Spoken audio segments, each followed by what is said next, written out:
Bonjour, merci beaucoup. Ne vous laissez pas impressionner par la présentation.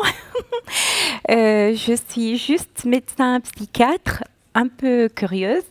J'ai mené des études de recherche sur la place de la spiritualité en psychiatrie, essentiellement en médecine, en psychiatrie et en addictologie.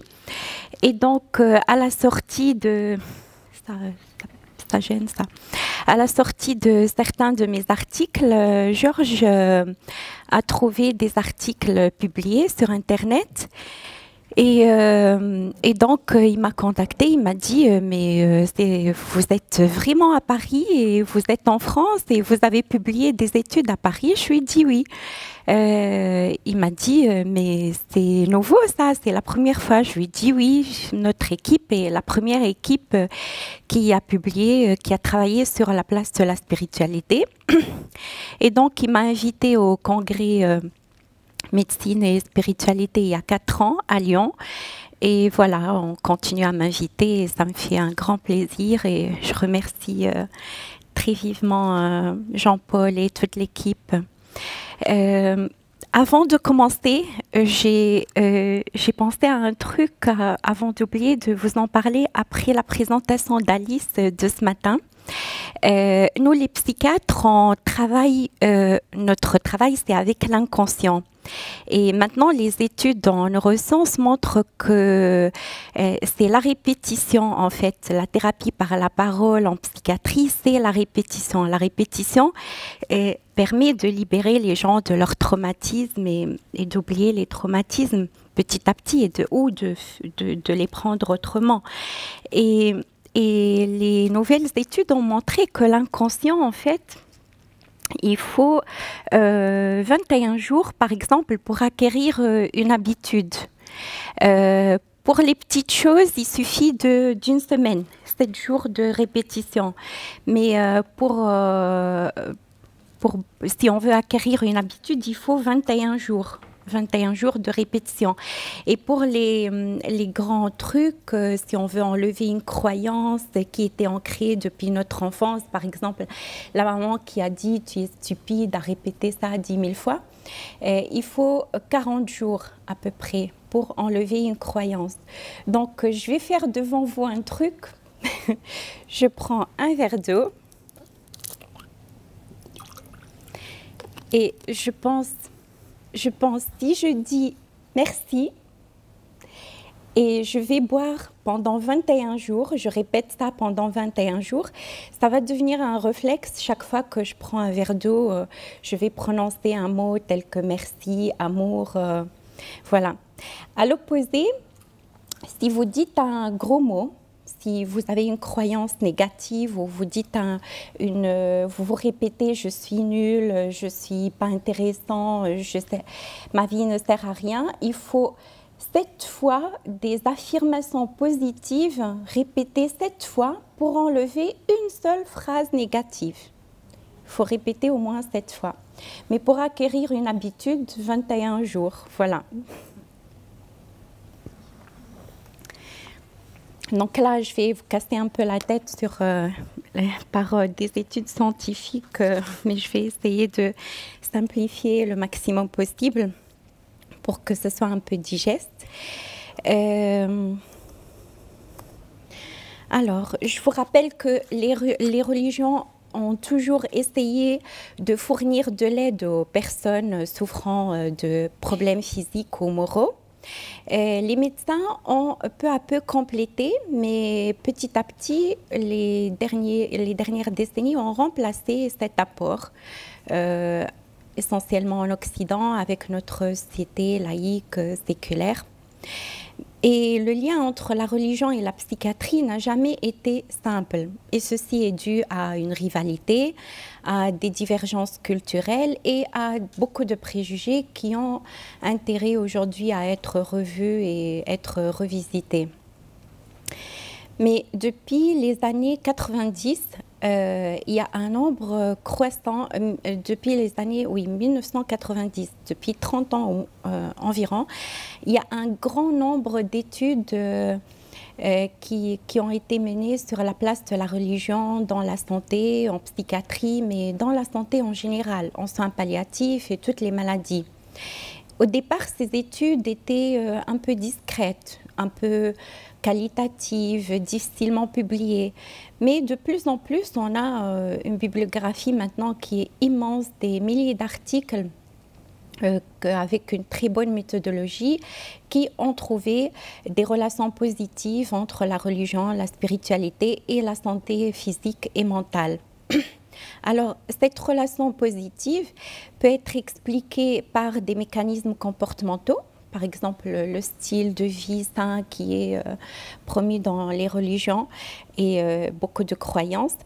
Ça peut être aussi des mécanismes psychologiques, parce que les religions, les croyances aident à faire face aux maladies, donnent de l'espoir, donnent de l'espérance, ou sociaux, le soutien de la communauté religieuse des personnes. Mais les médecins n'investiguent pas systématiquement la religiosité et la spiritualité de leurs patients. Dans les études scientifiques, les principales raisons sont le manque de formation, ce que les médecins rapportent, c'est on n'est pas formé pour ça ou on n'a pas d'outils d'évaluation pour le faire. Et il y a plusieurs questions à poser. Comment on peut aborder le sujet en tant que médecin? Est-ce que les patients vont être réceptifs? Est-ce qu'il y a des limites? On peut parler de tout, on doit s'arrêter à une limite particulière ou des limites. Et est-ce que ma position comme médecin, comme soignant, va changer ma manière de faire ou changer la perception du patient? Il y a beaucoup de questions, mais ceci si dit, l'évaluation spirituelle est indispensable.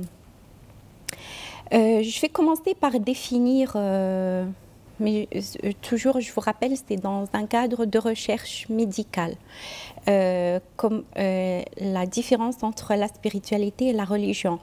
Ce sont deux termes difficiles à définir, très difficiles pour mener des études scientifiques. Essentiellement, c'est compliqué. Pour la religion, c'est plus simple parce que ce soit quand on cherche dans les dictionnaires ou quand on cherche dans chez les philosophes, la définition est plutôt claire. Donc la religion serait un ensemble déterminé de croyances et de dogmes définissant le rapport de l'homme avec le sacré.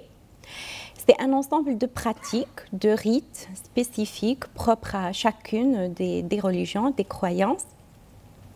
Et on peut définir trois principales caractéristiques: les croyances, les pratiques et le sentiment religieux, qui est la foi. Les religions sont classées en deux principales catégories: les religions orientales comme l'hindouisme, le bouddhisme, le shinto, etc., le taoïsme, et les religions monothéiques par ordre chronologique: judaïsme, christianisme et l'islam.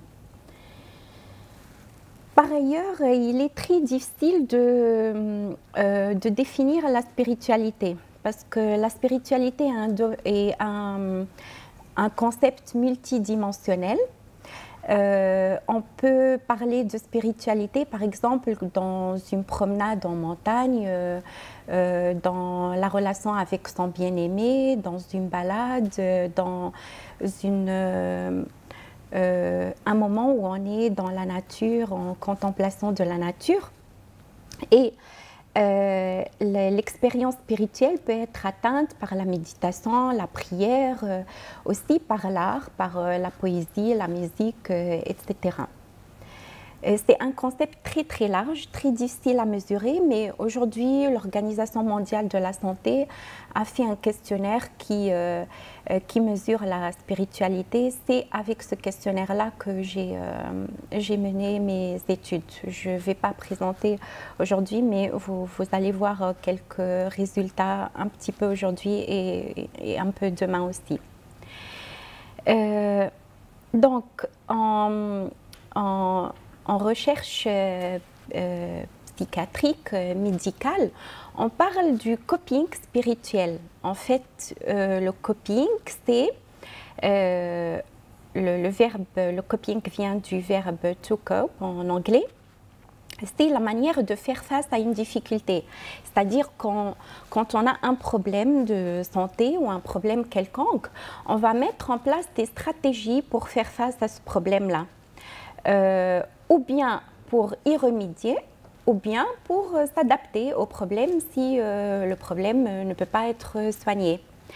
Et selon les conséquences et selon le résultat de ces stratégies, le coping serait positif ou bien négatif. Par exemple, chez quelqu'un qui est anxieux, un patient qui est très anxieux, a des angoisses, s'il va s'enfermer chez lui, continuer à avoir peur, s'isoler et tout, là, c'est un coping négatif. Et si par contre il va se relaxer, il va se détendre, il va appeler des amis, essayer de faire face à son angoisse, là c'est un coping positif. Je vous donne un autre exemple chez les patients schizophrènes. Quand ils ont une hallucination acoustico-verbale, des hallucinations, ils entendent des voix, on appelle hallucination acoustico-verbale, ils entendent des voix. Si par exemple, une fois il a à nouveau les voix qui réapparaissent, il va appeler son médecin, essayer de reprendre son traitement s'il avait arrêté, ça c'est le coping positif. Et s'il va s'enfermer sur lui, être enfermé avec ces voix-là qui l'harcèlent et tout, c'est le coping négatif. Koenig a développé un modèle qui explique le coping spirituel positif et il dit que les croyances spirituelles donnent un sens aux événements de vie, aux difficultés de la vie, et ceci va promouvoir l'espoir et la motivation des gens. Et une autre explication, c'est que les institutions religieuses jouent un rôle de contrôle social et donc vont encourager des comportements, vont rejeter d'autres, vont prohiber certains comportements comme les addictions et tout, on en parlera tout à l'heure. Et les pratiques spirituelles telles que la méditation, les prières, la louange produisent des émotions positives et ceci va réduire le stress chez la personne et ça peut aussi être une source de plaisir, d'où un coping positif. Après, il explique aussi par l'effet de la communauté religieuse dans le soutien de ses membres, même les plus démunis. Alors, je vais commencer par vous parler un peu de la religion et la dépression. La dépression, c'est la maladie du siècle, si vous voulez. C'est un problème de santé publique actuellement très important qui touche dans les études 5% de la population, mais dans la pratique et dans ce qu'on voit, ça touche peut-être une personne sur 5. Les études donnent des chiffres très différents, mais on dit que c'est 5% dans le monde et selon les pays, quelques études menées en France ont trouvé quand même que c'est 20%. C'est facile de repérer, la personne est triste, elle n'a pas d'élan, n'a pas d'énergie, s'enferme chez elle, ne veut plus manger, ne dort pas ou dort beaucoup, se replie sur elle-même, ne veut plus se laver, n'a plus d'élan vital, ne veut rien faire. Parfois, elle est plutôt irritable, en colère, rien ne lui plaît, tout lui fait, tout ce qui se passe la met en colère. Il y a un symptôme qui est très fréquent, c'est la perte de plaisir à tout. Le symptôme le plus classique. Et le deuxième, c'est un ralentissement. Et globalement, c'est comme un voile gris qui s'étale sur la vie de la personne. Et dans la littérature scientifique, il y a plus de 100 études qui ont examiné la relation entre la religion et la dépression. 2/3 de ces études ont trouvé que la relation, elle est positive, c'est-à-dire que les personnes religieuses ont un taux beaucoup plus bas de troubles dépressifs que les personnes qui ne sont pas religieuses. Et sur les 100 études, il y en a 34, un tiers, qui n'ont pas trouvé cette relation positive. Et uniquement, il y a 4 études qui ont montré que plutôt la relation elle est négative, c'est-à-dire les personnes religieuses ont un taux de dépression plus élevé. C'est sorti comme ça.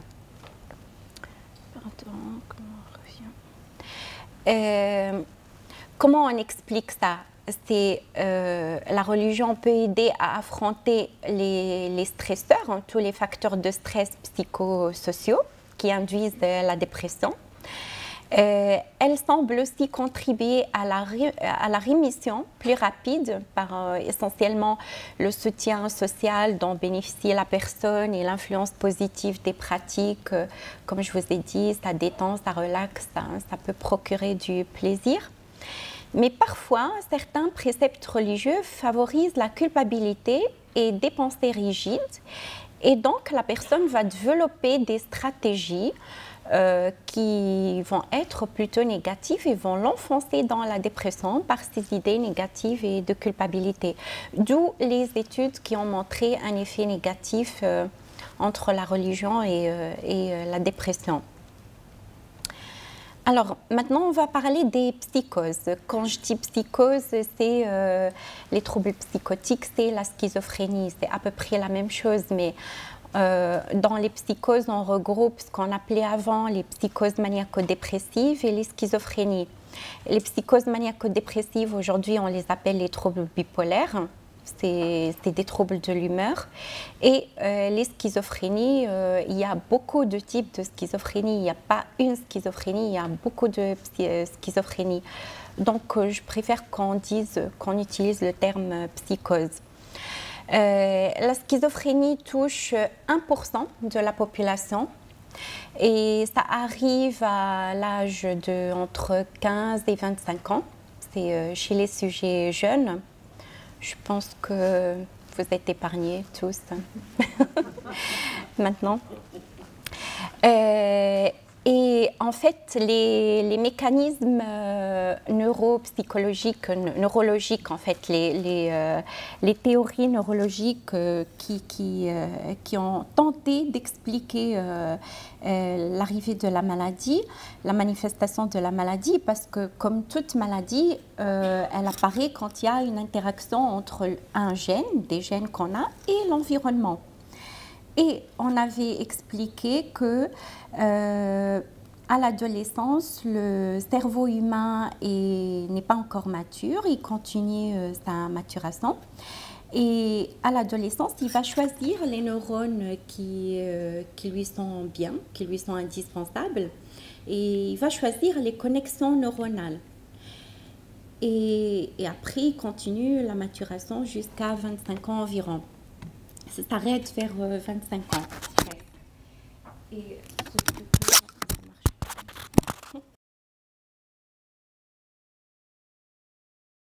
pour certaines personnes, on peut imaginer qu'à l'adolescence, ils vont choisir à cet âge-là plutôt des connexions qui ne sont pas les bonnes et ils vont éliminer des neurones utiles au profit de neurones moins utiles.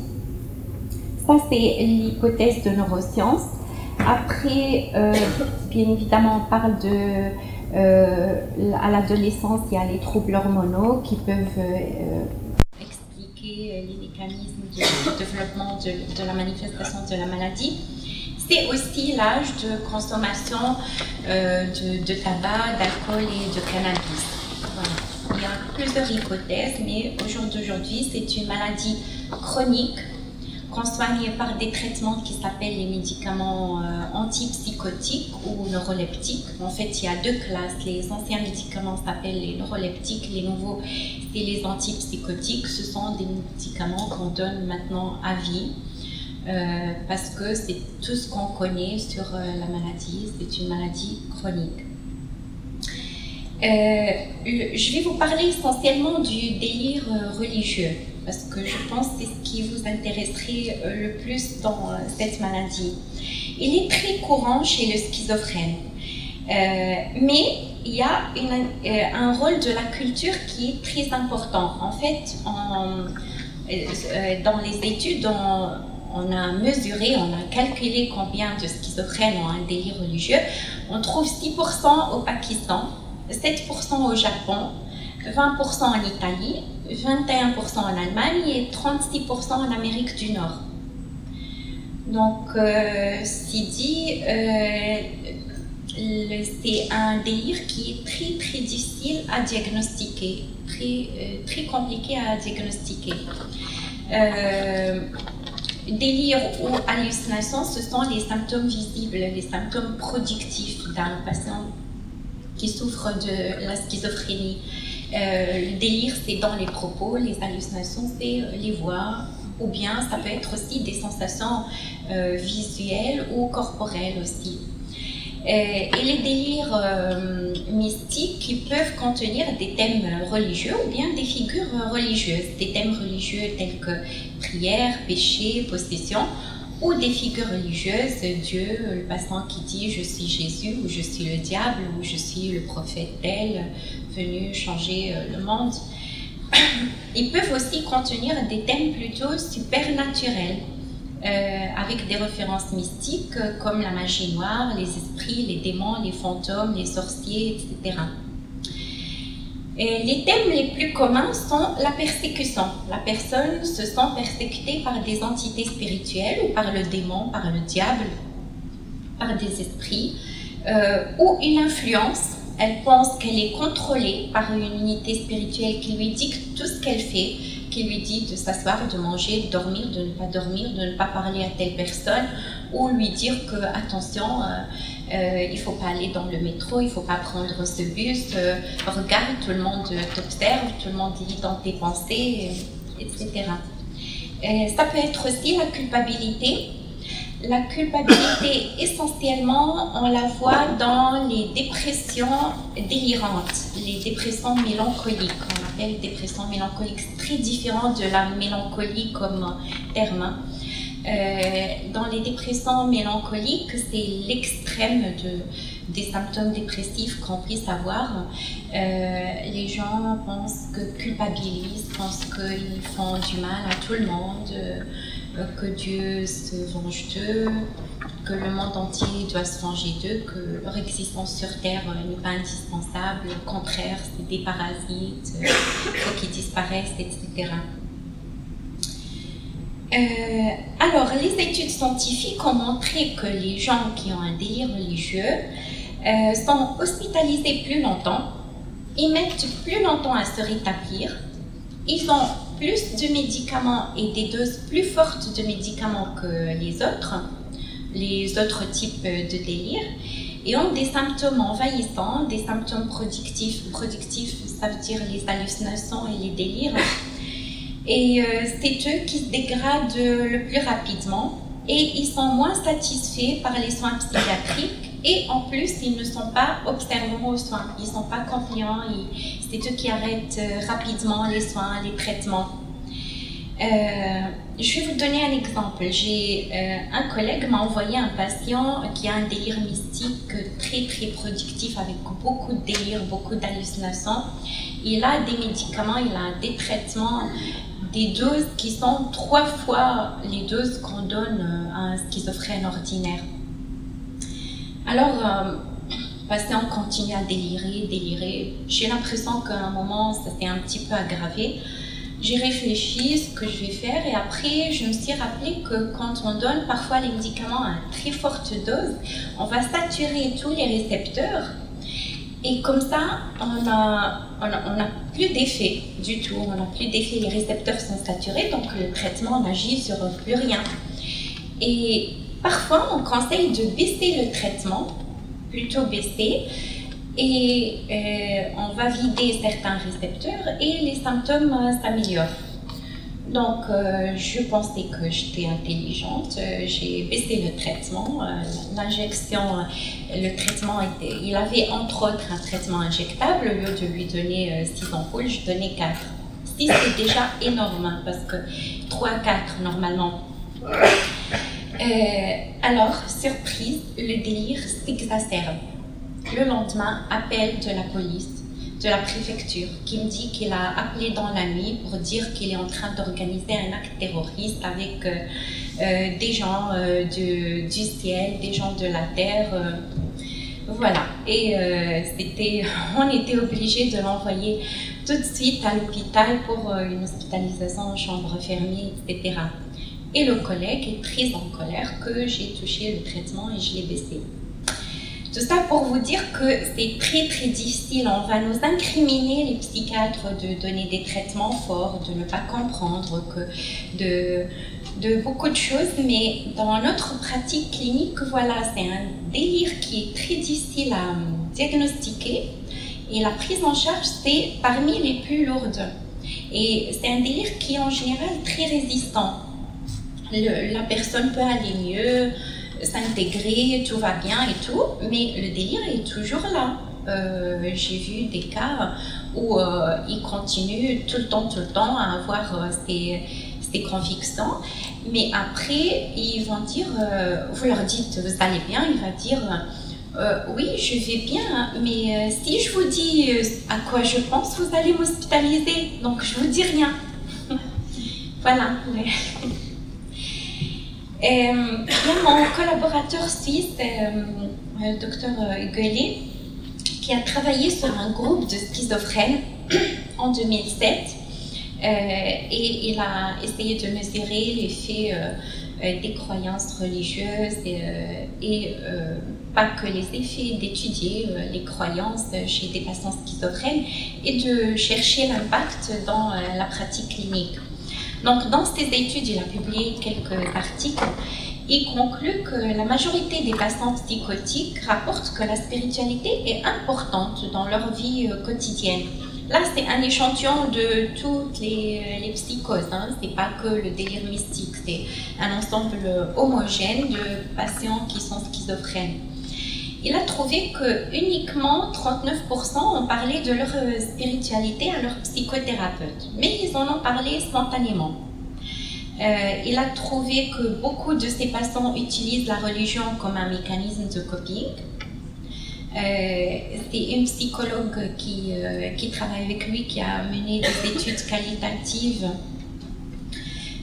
pour mesurer ça, et a trouvé que les patients se reposent vraiment sur leurs croyances, leurs pratiques pour faire face à des difficultés, à des démarches administratives, aux phases où la maladie s'exacerbe et tout. 2/3 environ rapportent que les croyances donnent de l'espoir, donnent un sens à leur vie, améliorent leur intégration sociale, réduisent le risque de suicide chez 1/3, et le risque de consommation de drogue, 14%. Et les personnes qui utilisent le coping religieux, 16% d'entre eux, ça permet une meilleure observance aux soins, meilleure prise de médicaments, aller au rendez-vous et accepter les soins donnés. Il y a un autre concept qui s'appelle Meaning-Making Way of Coping. C'est le coping par le sens. C'est un modèle, c'est des modèles qui expliquent la maladie, que je vais vous en parler. Donc, plusieurs travaux, essentiellement c'est des travaux anthropologiques, ont montré que les patients psychotiques se créent comme tout le monde, comme n'importe qui a une maladie, peu importe l'organe touché. Ils se créent une représentation de leurs troubles. Et elle peut avoir des composantes scientifiques, culturelles et religieuses. Et les modèles explicatifs des causes et de la nature de la maladie vont déterminer l'adhésion du patient, de la prise de traitement, aller au rendez-vous, aller aux soins, continuer à faire des examens, investiguer la maladie, etc. Et donc, la religion peut être à la fois un outil de coping, mais aussi une composante de la représentation du pourquoi et du comment j'ai cette maladie-là. Et on parle donc du coping par le sens. Je vais vous donner un exemple. À la question « Est-ce que votre spiritualité donne sens à votre vie ?» On a classé les réponses des gens.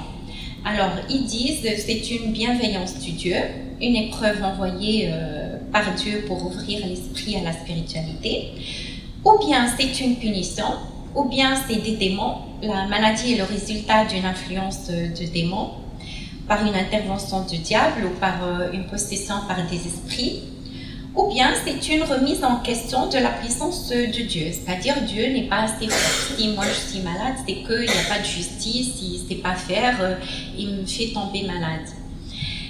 Peu importe ce que le patient dit, le plus important, c'est comment il va agir par rapport à ça. C'est-à-dire, si je pense que la maladie est une épreuve envoyée par Dieu, je peux m'enfermer sur moi-même, je peux angoisser, je peux avoir peur. Et là, c'est un coping négatif. C'est pas, je vais pas du tout accepter ça, je vais au contraire angoisser. Mais je peux aussi réagir d'une manière différente. C'est changer certains comportements nocifs. Quelqu'un qui était délinquant, il va dans le droit chemin. Et plutôt, ça peut être perçu comme une épreuve positive pour faire évoluer la personne et l'amener vers le bon chemin. Si par exemple la personne pense que c'est une punition pour les péchés, il va peut-être arrêter les péchés. Et donc c'est un mécanisme, c'est un coping positif. Il va donner un sens à sa maladie et réagir de manière positive. Mais il peut aussi culpabiliser, le vivre mal et être désespéré et avoir peur. S'il pense que c'est les démons qui lui ont créé la maladie, ou bien il va consulter un médecin, va demander de l'aide à des médecins ou à d'autres personnes qui peuvent l'aider, ou bien il va s'enfermer, avoir peur et vivre avec ces démons dans la tête. Donc tout dépend de, une fois la personne explique le sens de sa maladie, tout dépend comment elle va réagir avec ça. Le coping par le sang, c'est très fréquent chez les patients souffrant de troubles mentaux sévères. Quand je dis troubles mentaux sévères, c'est essentiellement schizophrénie, mais aussi les extrêmes des maladies, les psychoses, le suicide, etc. La représentation que les patients ont pour leurs troubles peut jouer un rôle important pour le meilleur ou pour le pire, comme je vous ai expliqué. Et ce champ peut être discuté en clinique en considérant que l'envoi vers un professionnel qualifié, une personne religieuse, peut aider la personne à résoudre cette représentation. Donc le but, bien évidemment, c'est de trouver le problème, mais ne pas rester aussi, nous les médecins, seuls avec ça. C'est de collaborer avec les gens qualifiés pour aider les patients. Alors, on passe aux religions et suicides. Le suicide, je vous rappelle, c'est un acte qui va mener à la mort, s'il est réussi. Et les trois religions monothéistes interdisent le suicide et interdisent les rites mortuaires des suicidés. Les études sociologiques, épidémiologiques, cliniques faites depuis une trentaine d'années et qui sont de plus en plus nombreuses ont montré un lien qui est très visible et très significatif. Ont toutes quasiment montré que les pratiques religieuses et spirituelles diminuent le risque suicidaire et diminuent aussi la récidive suicidaire. En France, j'ai mené une étude sur le suicide et les résultats de mon étude ont conclu à la même chose que les personnes religieuses et spirituelles. Au moins, ça prévient la récidive de suicide. C'est-à-dire, j'ai fait le suivi sur 18 mois de patients qui ont fait des tentatives de suicide. Et 18 mois après, c'était plutôt les personnes qui n'avaient pas de pratique religieuse, spirituelle, et avaient un score de spiritualité très faible qui ont récidivé et pas les autres. Après, vous allez me dire, mais pourquoi ils ont fait des tentatives de suicide quand même? Oui, ils ont fait des tentatives de suicide quand même parce que je vous expliquerai davantage demain. C'était les facteurs de risque qui étaient très importants. À un moment, les pratiques religieuses, les croyances peuvent ne plus être protectrices parce qu'on a beaucoup de problèmes à côté. Donc, et ces études-là ont montré que ce n'est pas la croyance qui est importante, ce n'est pas le type de croyance, quelle religion ou quelle croyance, mais plutôt c'est le degré de cette croyance qui a un impact protecteur contre les conduites. Et il y a une étude toute récente, mais qui date d'un mois, même pas, que j'ai trouvée en actualisant un peu mes recherches, qui a été faite sur 90 000 femmes américaines. Elle a montré que le fait d'assister à un office religieux au moins une fois par semaine réduit le risque suicidaire sur 5.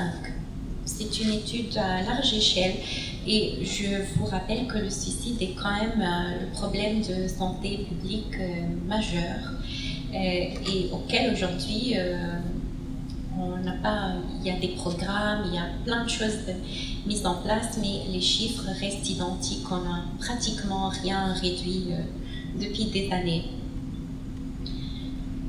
Ok. Alors, les études, toutes les études ont montré un lien entre la religion et le suicide, mais comment on expliquerait ça? La religion peut intervenir comme un facteur protecteur, de faire face au désespoir, redonner un sens à la vie. Aussi par le fait qu'elle va condamner le suicide, la personne dit que moi je veux bien, mais j'aimerais bien mettre fin à ma vie, mais ma religion m'empêche, donc voilà, ça me bloque. Mais s'il n'y a pas ça, si je n'étais pas croyant et si je n'ai pas peur de la punition de Dieu, je l'aurais certainement fait, mais j'ai peur après d'aller directement à l'enfer. Et puis le support social aussi constitue un mécanisme protecteur. Par ailleurs, la religion peut être un mécanisme favorisant.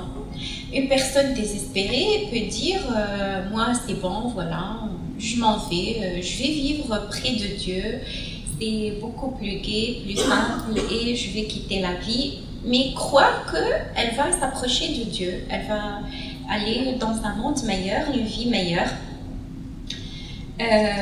Aussi, les gens peuvent mettre fin à leur vie suite à des problèmes importants et qui génèrent une colère contre Dieu, une perte de foi et parfois un contexte délirant. Ça, c'est rare. Un contexte où la personne est délirante, très hallucinée par des démons, par des diables et va mettre fin à sa vie.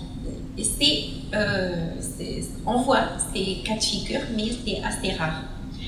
Donc, c'est quoi les implications cliniques? L'évaluation spirituelle prend toute son importance dans la question du suicide. Par exemple, la personne athée qui va avoir très peur du néant, de partir dans le néant, une personne croyante qui a peur de partir dans les miasmes de l'enfer, ou plutôt d'être contente de retrouver Dieu à ses côtés en se suicidant. Et l'évaluation spirituelle va voir le lien entre la représentation du rôle que la personne fixe sur la Terre et sa motivation pour rester, continuer à vivre. L'évaluation spirituelle va aussi voir l'interdiction, la question de l'interdiction morale et évaluer le degré de soutien de l'entourage. Elle me dit qu'il n'y a pas beaucoup de temps, je vais passer très vite sur les addictions. Donc, je vous rappelle que dans tous les temps, les êtres humains ont consommé des drogues, des substances. Les substances hallucinogènes ont été consommées pour des fins religieuses, pour permettre la transcendance, pour permettre le contact avec des forces divines, par exemple dans les religions hawaïennes, etc. La consommation d'alcool et de certaines drogues est strictement prohibée et considérée comme une injonction religieuse dans pas mal de croyances telles que l'islam, les pentecôtistes, les mormons, les adventistes du 7e jour et chez certains bouddhistes. La religion et la spiritualité ont un rôle protecteur contre la consommation de drogue par la prohibition de cette consommation, mais aussi parce que ces croyances fournissent un code moral et impliquent un comportement sain, un comportement adapté, approprié et sain. Et beaucoup d'églises, beaucoup de structures travaillent sur la promotion de la santé et décourage les comportements, les consommations de drogue. Pour l'entraide des alcooliques en France, on a 3 mouvements: les alcooliques anonymes, la Vie Libre et la Croix Bleue, qui était avant Vie Libre, c'était Croix d'Or, maintenant on l'appelle Vie Libre. Ces 3 mouvements, trois mouvements sont inspirés ont tous des bases religieuses, mais ils travaillent de manière laïque en France, et bien que les résultats sont très intéressants à l'étranger, notamment en Amérique du Nord, en France, c'est des groupes d'entraide qui sont pas vraiment très développés, qui sont pas très fréquentés, et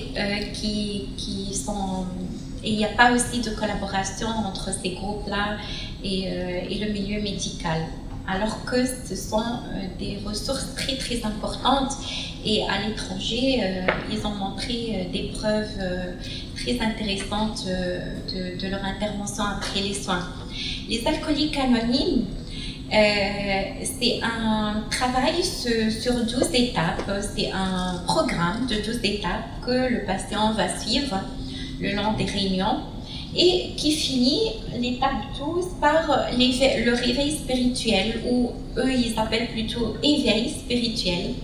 C'est l'objectif ultime, et c'est selon les études que notre équipe a menées en France, des gens ont pu être athées, ne croyaient à rien du tout, mais quand ils ont dépassé cet obstacle-là et ont pu intégrer les alcooliques anonymes, ils ont pu profiter de l'entraide de ce groupe-là, ont pu dépasser la notion de Dieu qu'ils refusent, et beaucoup d'entre eux ont parlé aussi de l'éveil spirituel. Nous avons interrogé 500 personnes à peu près, et une bonne fréquence a parlé qu'ils n'ont pas arrêté juste l'alcool, mais ils se sont ouverts sur autre chose, et se retrouvent, se découvrent, etc. C'est merveilleux, mais c'est très peu utilisé. On a comme ressource et comme groupe pour envoyer les patients suite aux soins donnés par les médecins et par les institutions médicales. Oui, voilà, il y a 12 étapes et aussi 12 traditions. Vous connaissez certainement cette prière. Mon Dieu, donnez-moi la sérénité d'accepter les choses que je ne peux pas changer, le courage de changer les choses que je peux, et la sagesse d'en connaître la différence. Les alcooliques anonymes, suite à chaque réunion, ils vont réciter cette prière, ils se tiennent entre eux et ils vont réciter cette prière. Et donc beaucoup de gens qu'on envoie après les consultations ou après les hospitalisations, ils arrivent, il y a cette prière, il y a mon Dieu, et voilà, ça les freine. Mais ceux qui ont pu dépasser cet obstacle-là, ils viennent, ils disent c'est sectaire, je ne reviendrai plus et tout, mais c'est très dommage parce que les 12 étapes, c'est pas l'éveil spirituel uniquement qu'on cherche, mais aussi c'est des groupes d'entraide très intéressants qui ont montré une grande efficacité pour l'abstinence à l'alcool. Alors, le regard psychiatrique de la spiritualité, je vous ai dit, beaucoup de préjugés, beaucoup de conflits. Freud, le père de la psychanalyse, considère que la religion est une névrose. Un peu plus tard, Ellis a dit que moins l'individu s'investit dans la religion, plus il est sain de point de vue émotionnel. En même temps, Mandel a dit qu'il relie le phénomène religieux à un dysfonctionnement du lobe temporal. Je n'ai jamais vu qu'il avait approfondi plus que ça, il n'y a pas d'études très claires. Et un peu plus tard, Waters a dit que la doctrine chrétienne conduit aux troubles schizoaffectifs, c'est-à-dire la schizophrénie, mais des troubles émotionnels associés. juste ici pour vous rappeler que la charte des patients hospitalisés garantit en France la liberté de religion du patient. La prise en compte de la dimension spirituelle dans la prise en charge des patients est recommandée essentiellement dans les soins palliatifs. Et là, vous pouvez lire ce que la Haute Autorité de Santé dit. Il est essentiel d'aborder les questions spirituelles, entre parenthèses, sens de la vie, culpabilité, peur de la mort, perte de contrôle des événements, aspects religieux, avec les patients en favorisant l'expression des croyances et représentations, en particulier lors de l'aggravation de maladies ou l'approche de la mort. J'ai lu ça, moi ça m'a rappelé que quand j'étais petite, je demandais à ma mère pourquoi ils prient les gens. Elle m'a dit, quand on vieillit et on se rapproche de la mort, il faut prier pour que Dieu pardonne nos péchés. J'étais éduquée comme ça, laïque, une éducation laïque, c'est ce qu'on nous a appris. Donc la charte des patients, l'HAS, dit à peu près la même chose, que quand la maladie s'aggrave et l'approche de la mort, voilà, là on s'intéresse, mais je trouvais rien d'autre à part ça. Dans les études scientifiques, on a bien vu partout dans le monde, et j'ai mené aussi une étude en France qui confirme la même chose. Les psychiatres, mais mon étude était auprès de 30 patients, 30 soignants, uniquement 30, je n'ai pas pu avoir un échantillon plus large. Mais on voit bien que les psychiatres ont rarement une affiliation religieuse et ils ont moins d'activités religieuses par rapport à la population générale. Toutes les études dans le monde ont montré la même chose. Certains professionnels de la santé, psychiatres et soignants en général, trouvent que la religion est irrationnelle, elle est différente de la logique de la pensée rationnelle. Ils peuvent aussi considérer que c'est un paradigme, et puis certains peuvent penser que la religion peut être utilisée comme un véritable moyen thérapeutique et empêcher les patients de se soigner correctement. Donc c'est un danger. Ils peuvent considérer que les collègues qui tiennent compte de la dimension spirituelle de leurs patients comme marginaux. Bon, moi, on me dit original. Marginal, original. Voilà. Il y a un manque de connaissances, ça c'est clair. Ça c'est confirmé, c'est dit, redit 10 000 fois. Il y a une tendance à considérer les comportements de patients qui se réfèrent à la dimension spirituelle comme pathologique plutôt. Un manque de temps, c'est clair, mais ça ne justifie pas de ne pas faire l'évaluation spirituelle, mais après, le but, c'est pas de faire le boulot des autres, hein, bien sûr. Il y a la peur d'être incompétent, de ne pas être crédible, parce que c'est pas notre domaine, et ça c'est vrai. Mais il faut dépasser cette peur et collaborer avec les gens qualifiés. La peur d'être intrusif dans la vie privée du patient. On parle très facilement de sexualité, mais pas de spiritualité. C'est plus intime. La peur d'aborder le sujet au cours du traitement parce qu'on pense que c'est pas le moment, que le patient est peut-être vulnérable. On va pas réveiller sa culpabilité, que la maladie est une épreuve, que c'est une punition de Dieu, etc. On va attendre qu'il soit stable et peut-être après on peut aborder ça. Donc pour conclure, la religion constitue souvent une part importante dans la vie des patients souffrant de maladies psychiatriques, à l'opposé de ce qu'on croyait, mais les gens vivent autour de leurs croyances aussi. La manière dont les patients se servent de la religion n'est pas prévisible. Elle peut aider, comme elle peut constituer un obstacle, comme je vous ai montré, coping positif, négatif, et coping par le sens positif et négatif aussi. Les médecins ont certainement un rôle à jouer et il ne s'agit pas de substituer aux professionnels religieux. On peut évaluer sans risque et sans aucune crainte cette dimension.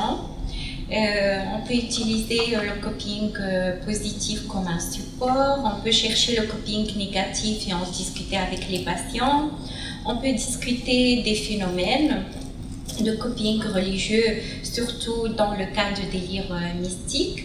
chercher un sens à ce délire et discuter avec le patient. Vous avez vu qu'il y a une composante culturelle très importante. On peut adapter les médicaments par rapport aux symptômes, chercher le sens à un délire, je viens de dire ça, identifier une contradiction entre la foi et les traitements, parce que c'est aussi le danger. Les gens peuvent penser que c'est une épreuve de Dieu, mais c'est Dieu qui a donné la maladie, c'est lui qui doit enlever, mais pas par les médicaments. Orienté vers un aumônier, un religieux, une fois l'évaluation spirituelle est faite. Un de nos rôles est aussi d'évaluer et travailler sur le support social et de travailler sur les émotions et les pensées en lien avec les croyances, surtout la culpabilité. Et le sens, travailler sur le sens de la vie, et ça sera le sujet de demain. Je vous remercie.